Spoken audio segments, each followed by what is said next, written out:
Good morning. We're here today with the Flying Fish team out of Australia, and they've graciously come out again to help us with revisiting some of the sites they did last September so that we can understand some of the changes that have potentially happened during the rainy season up in Lahaina.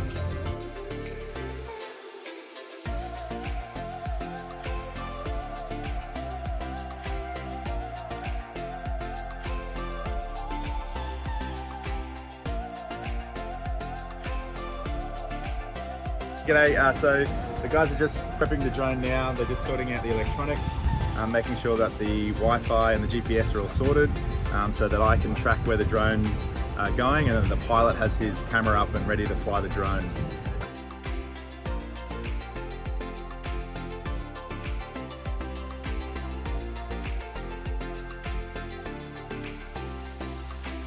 Hi, my name's Josh. I'm the technical guy on the team. Now that it's in the water, we have about 10 hours of battery life on the glider, so we could go all day at around 9-10 kilometers per hour, scanning the seabed and yeah, following it within about 1 to 2 meters, depending on the topography and stuff like that. Yeah. So I'm Larry Stevens. I'm on the board of MNMRC, and I came out here because I've been dreaming about seeing this kind of technology in operation for 10 years.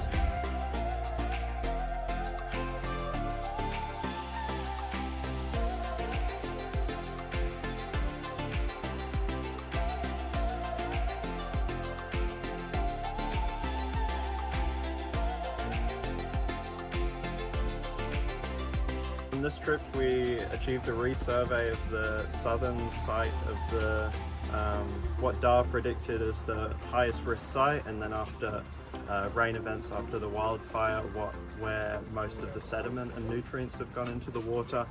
So using this data we can then do reanalysis of the same site and see if there's any ecological differences in the analysis.